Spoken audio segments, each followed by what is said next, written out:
তাকওয়া সংরক্ষণে সচেতনতা।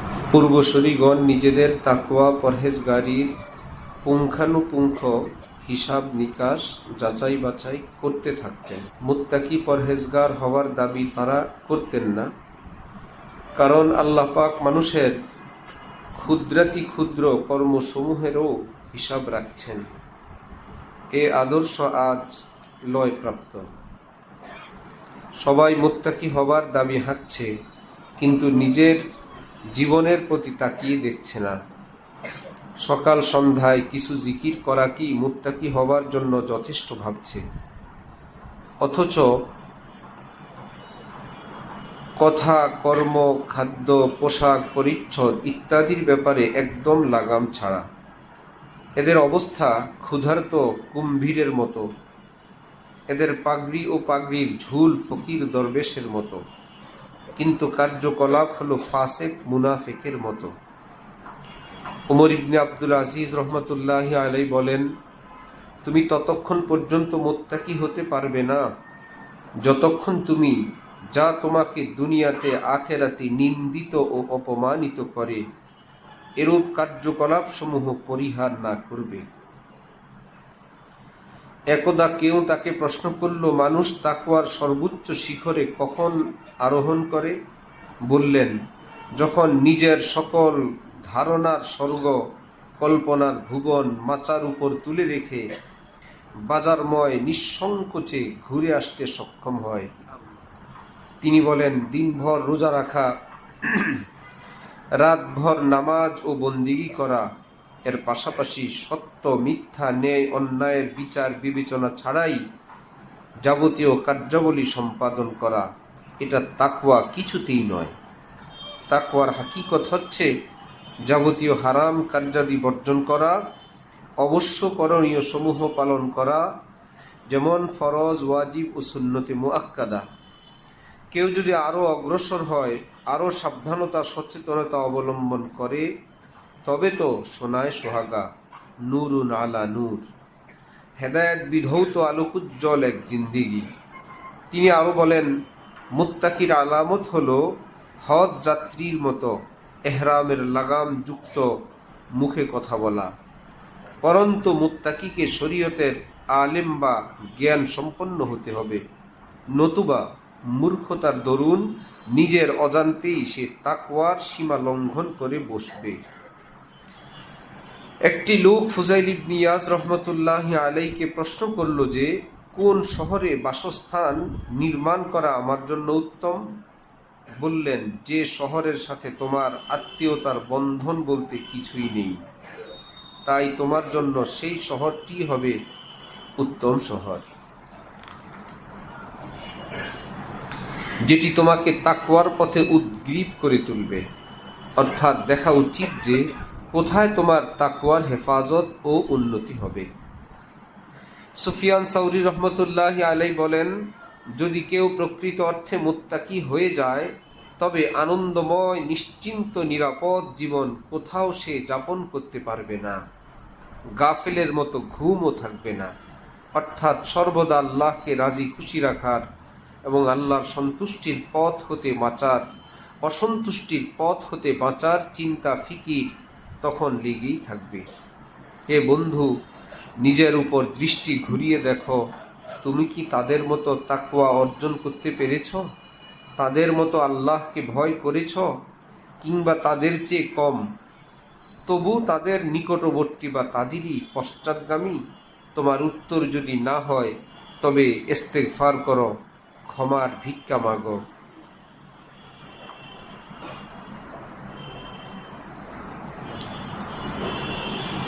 রহমত, ইবাদত ও আনুগত্যের তৌফিক লাভের ফলে অধিক ক্ষোধাভীতি। আল্লাহ তাআলা তার ওলিদের প্রতি যত বেশি রহমত বর্ষণ ও সান্নিধ্য দান করেন, তারা তত বেশি আল্লাহকে ভয় করতে থাকেন। যেমন দেখা যায় দুনিয়ার রাজা, বাদশাহ ও তাদের উজির নাজিরদের ক্ষেত্রে। হাসান বসরি রহমতুল্লাহি আলাইহি বলেন, আমরা সেই মানব মণ্ডলীর দর্শন লাভে ধন্য হয়েছি যারা আল্লাহ কর্তৃক যত বেশি নিয়ামত ও ইজ্জত প্রাপ্ত হয়েছেন, ততই তারা আল্লাহকে ভয় করেছেন।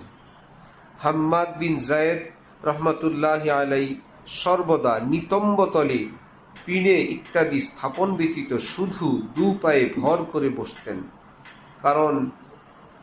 এর কারণ জিজ্ঞাসা করা হলে তিনি বললেন, আরামে বসা তাদেরই সাজে, মহাশক্তিধর আল্লাহর আযাবের কোনো ভয় আশঙ্কা যাদের নেই।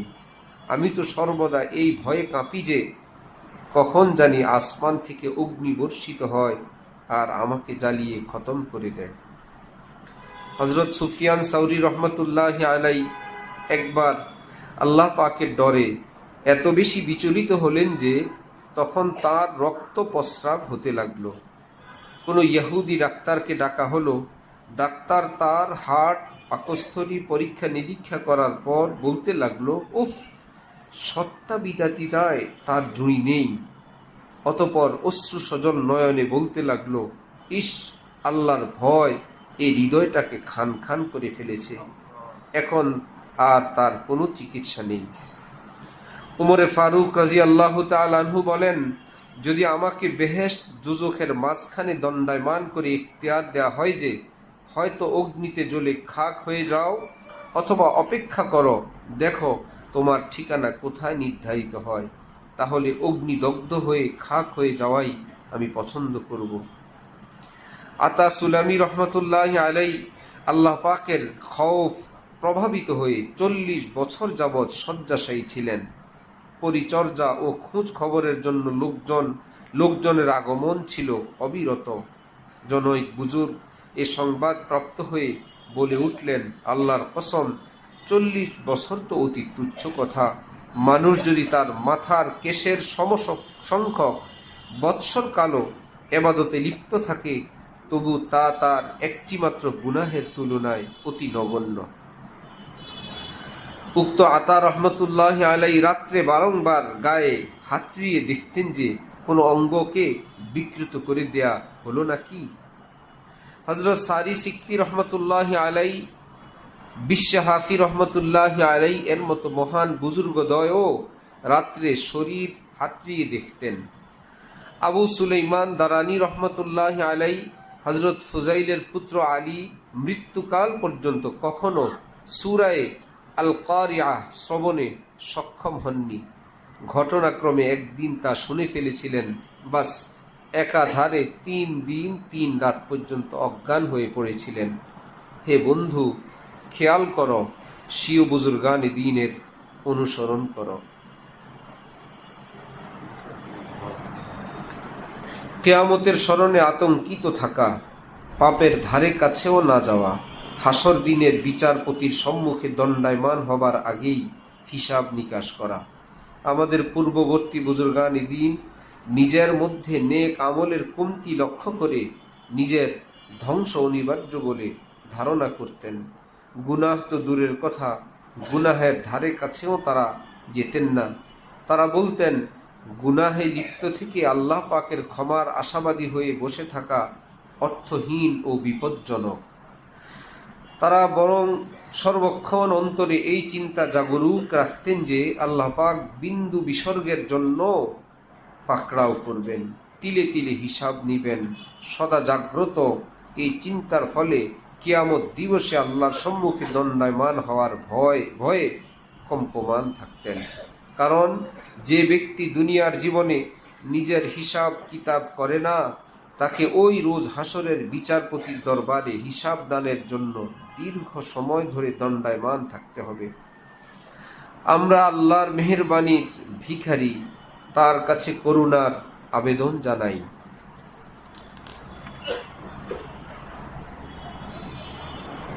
সৈয়দ আলী খাওয়াস রহমতুল্লাহ আলাই বলেন, কোনো ফকির দরবেশ ততক্ষণ পর্যন্ত পূর্ণতা অর্জন করতে পারে না যতক্ষণ সে কিয়ামতের দুঃখ বেদনার ঘটনাবলী দিবারাত চোখের সম্মুখে হাজির না রাখে, যাতে এখান থেকেই সেদিনের পূর্ণ প্রস্তুতি গ্রহণ করতে পারে। তিনি বারবার বলতেন, যে ব্যক্তি নিরাপদ কবর জীবনের আকাঙ্ক্ষা পোষণ করে সে যেন সঙ্গোপনে এমন কোনো কর্ম না করে যার দরুন তাকে আখেরাতে অপদস্থ হতে হবে। যার অন্তর যতক্ষণ পর্যন্ত নাপাক থাকবে ততক্ষণ পর্যন্ত ভীতি ও আতঙ্ক তার জন্য অবধারিত। এমনকি কবর হতেও সে সন্ত্রস্ত, আতঙ্কগ্রস্ত হয়ে উত্থিত হবে। এজন্যই হযরত লুকমান আলাইহিস সালাম তার পুত্রকে উপদেশ দিতেন যে, হে বৎস, তুমি যে হালে ঘুমাবে সে হালেই তোমার মৃত্যু হবে, এবং যে হালে তুমি জাগবে মরণোত্তরকালে সেই হালেই তুমি উত্থিত হবে। অতএব সৎ কাজ ও নেক আমল করতে থাকো, যেন দুলহানের মতো ঘুমাতে পারো, আবার দুলহানের মতোই উঠতে পারো। আর অন্যায় ও পাপাচার থেকে বিরত থাকো, যাতে তোমাকে সেই অপরাধী আসামির মতো ভীত বিহ্বল হয়ে জাগতে না হয়, বাদশা যাকে হত্যা করার জন্য খুঁজে বেড়াচ্ছেন। হযরত কাবে আহবার রহমতুল্লাহ আলাইহি বলেন, যে ব্যক্তি সৃষ্টির সঙ্গে লজ্জা শরমবশত রুদ্ধ দ্বারে পাপ সংঘটিত করল আর তার স্রষ্টা আল্লাহর সঙ্গে শরম সম্ভ্রম করল না, আল্লাহ পাক তার শক্ত হিসাব নিবেন, তাকে জ্বলন্ত অগ্নিদগ্ধ করবেন, গোস্বান্বিত হয়ে তার উপর ক্রোধান্বিত দৃষ্টি পতিত করবেন এবং বলবেন, হে ফেরেশতারা, ওকে গ্রেফতার করো। বাস সঙ্গে সঙ্গে 100 বা সহস্রাধিক ফেরেশতা গ্রেফতার করার জন্য তার দিকে দৌড়ে ছুটবেন এবং তাকে বক্ষমুখী করে মাটির উপর দিয়ে হেঁচড়াতে হেঁচড়াতে নিয়ে চলবেন। বর্ণিত আছে, পাপিষ্ঠটি এমনিভাবে ফেরেশতাদের হাতে খণ্ড বিখণ্ড হয়ে যাবে। হে আদম সন্তান, তুমি মনে করো যে তুমি নিজেই সেই ব্যক্তিটি, যেন তুমি সে আযাবে গ্রেফতার হবে। এরূপ মন মানসিকতা গঠন করে নাও, যাতে নবী রাসূলগণ তোমার জন্য সুপারিশের দায়িত্ব গ্রহণ করেন। তাদেরকে তোমার সুপারিশকারী বানিয়ে নাও, সম্ভবত তাদের উসিলায় তুমি ক্ষমাপ্রাপ্ত হয়ে যাবে। আবু ইমরান জাউনি রহমতুল্লাহ আলাইহি বলেন, মানব সম্প্রদায় কিয়ামত দিবসে যে ভয়াবহ পরিণতির শিকার হবে তার দর্শনে জানোয়ারেরা বলতে শুরু করবে, সেই খোদার শুকর আদায় করি যিনি আমাদের মানুষ রূপে সৃষ্টি করেননি। ওয়াহাব ইবনে মুনাব্বিহ রহমতুল্লাহ আলাইহি বলেন, বনি ইসরাইল সম্প্রদায় হযরত ঈসা আলাইহিস সালাম এর নিকট নূহ পুত্র সামকে পুনর্জীবিত করার দরখাস্ত করেছিল। তিনি বললেন, আমাকে তার কবর দেখিয়ে দাও। লোকেরা তাকে সে কবর সন্নিকটে নিয়ে গেল। তিনি কবরের পার্শ্বে দাঁড়িয়ে আওয়াজ দিলেন, হে সাম, আমার আল্লাহর আদেশ, উঠে দাঁড়াও। ওয়াহাব রহমতুল্লাহ আলাইহি বললেন, সাম তৎক্ষণাৎ জীবিত হয়ে দাঁড়িয়ে গেলেন। তার মাথার কেশ ও দাড়ি শুভ্র ছিল। ঈসা আলাইহিস সালাম প্রশ্ন করলেন, হে সাম, মৃত্যুকালে তোমার কেশদাম তো কৃষ্ণ বর্ণ ছিল? তিনি বললেন, জি হ্যাঁ, তবে এইমাত্র উঠে দাঁড়াও আওয়াজ শুনে ধারণা করেছি যে কিয়ামত বুঝি সংঘটিত হয়ে গিয়েছে। কিয়ামতের আতঙ্কে মুহূর্তকালের মধ্যে আমার চুল দাড়ি সাদা হয়ে গেছে। আল্লাহ। ঈসা আলাইহিস সালাম আবার জিজ্ঞেস করলেন, তোমার মৃত্যুকাল মোট কতদিন হলো? বললেন, 5000 বছর। কিন্তু মৃত্যুকালে রূহ বের হবার যাতনা আমি আজও ভুলিনি। হযরত ঈসা আলাইহিস সালাম এর সম্মুখে যখনই কিয়ামত সম্পর্কিত কোনো আলোচনা হতো, তিনি সন্তানহারা মায়ের মতো চিৎকার করে কাঁদতেন আর বলতেন, কিয়ামত সম্পর্কিত আলোচনার পর নীরব নিঃসাড় হয়ে বসে থাকা মরিয়ম পুত্রের জন্য বেমানান, অসমীচীন। হে বন্ধু, হৃদয়ঙ্গম করো, স্মরণ রাখো। আল্লাহ আমাদেরকে আমল করার তৌফিক দান করেন।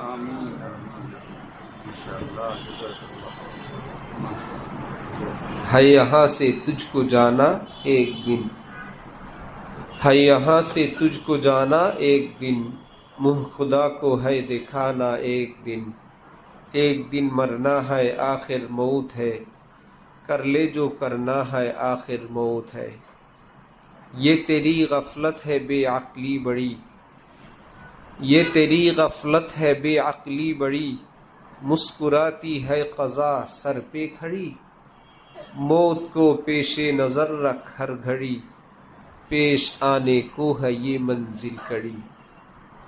এই পৃথিবী থেকে সকলের যাওয়া লাগবে, আল্লাহ পাকের সামনে দাঁড়ানো লাগবে, জীবনের বিস্তারিত হিসাব দেওয়া লাগবে। সেদিন কেউ বলে উঠবে, মা লিহাদাল কিতাব লা ইগাদিরু সগীরাতান ওয়ালা কাবীরাতান ইল্লা আহসাহা। আমার আমলনামার কি হলো, ছোট বড় হাসি রসিকতার সব কিছুই এখানে রেকর্ড করে নিয়ে আসলো।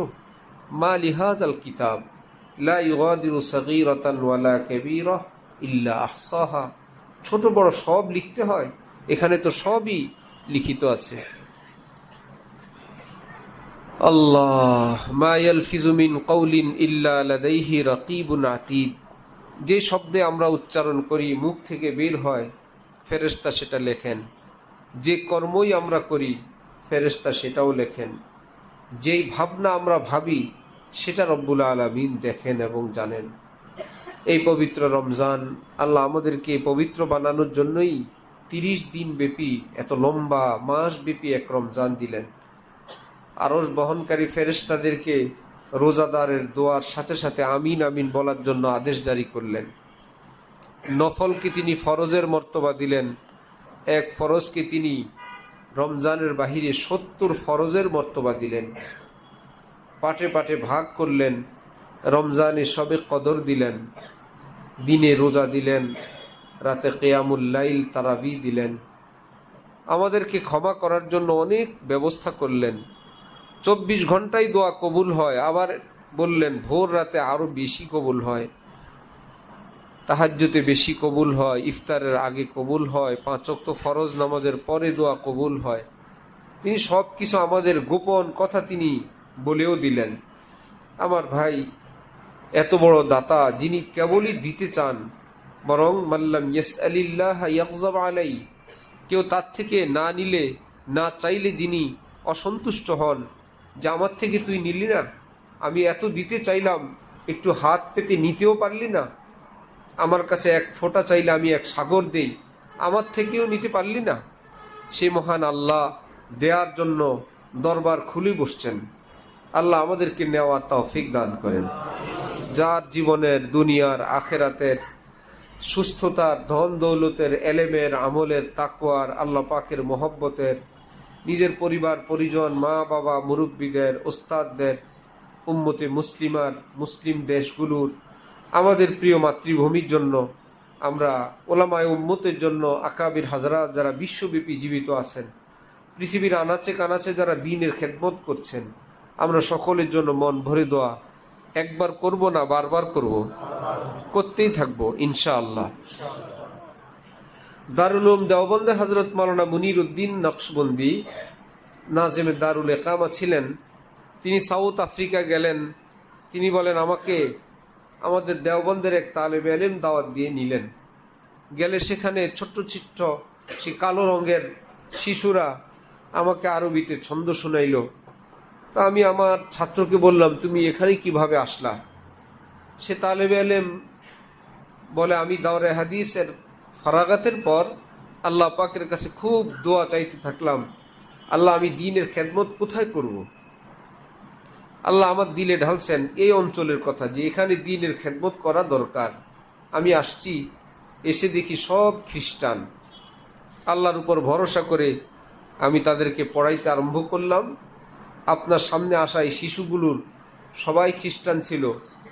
খ্রিস্টান অবস্থায় আমি তাদেরকে পড়ানো আরম্ভ করলে 5 পারা 10 পারা এখন অনেকের হিফজ হয়ে গেছে। তাদের চাল চলন আচরণ দেখে অনেকের মা বাবা মুসলমান হয়ে গেছে, অনেকগুলোর মা বাবা এখনো মুসলমান হয় নাই।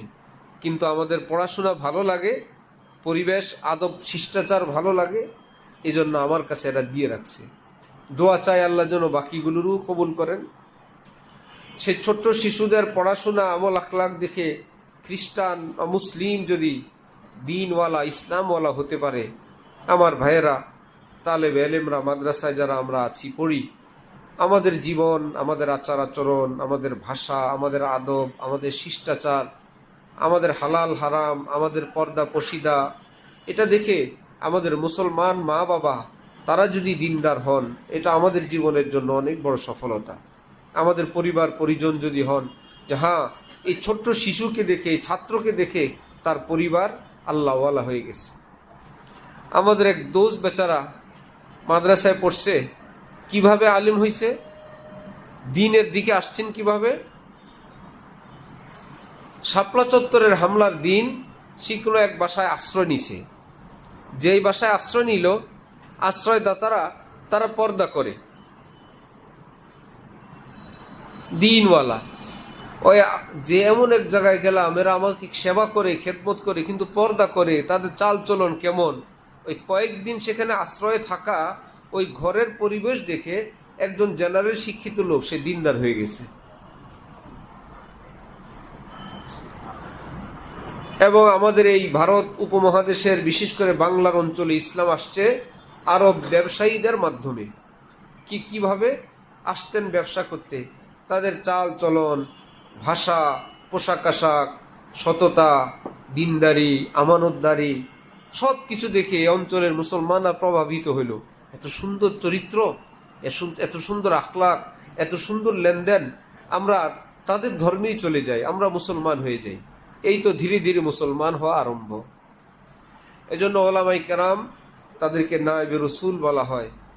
রসুলগণ পৃথিবীতে আসেন এই জগৎবাসীকে, পথ ভোলা মানুষদেরকে পথ দেখায় জান্নাতে নেওয়ার জন্য, জাহান্নামীদেরকে জান্নাতি বানানোর জন্য। নায়েবে রসুল একই কাজ করবে। বনকে দিওয়ানা করেঙ্গে খলক দিওয়ানা হাম, বরসারে মিম্বর সুনায়েঙ্গে তেরা আফসানা হাম। নিজে মানুষ হব, নিজে আল্লাহর প্রেম ভালোবাসাওয়ালা হব, জগৎবাসীকে আল্লাহর প্রেম ভালোবাসা শিখাবো। এটাই তালেবে ইলমের জীবনের লক্ষ্য হওয়া চাই। মুখস্থ কথা আল্লাহর জন্য পড়ি, কেন আল্লাহর জন্য পড়ে, মাকসাদ কি, জীবনের টার্গেট কি, সেটা যদি স্থির না থাকে তখন খুবই অল্প লক্ষ্য নিয়ে যখন পড়ে, হাফেজ হওয়াই মাকসাদ, হাফেজ হয়ে গেছে, মৌলানা হওয়া মাকসাদ, মৌলানা সাহেব হয়ে গেছে, তো খুবই শর্টকাট। মাদ্রাসায় পড়া মাকসাদ, মাদ্রাসায় তো পড়ি, এগুলো খুবই ছোট্ট কথা, নিচু কথা। বরং আল্লাহর প্রিয় পাত্র হওয়া, নিজে আল্লাহর আপন হওয়ার পথ জানা, চলা এবং জগৎবাসীকে সেই পথে চালানোর চেষ্টা করা। আল্লাহ আমাদেরকে সবাইকে তৌফিক দান করেন। ওয়া আখিরু দাওয়ানা আনিল হামদুলিল্লাহি রাব্বিল আলামিন।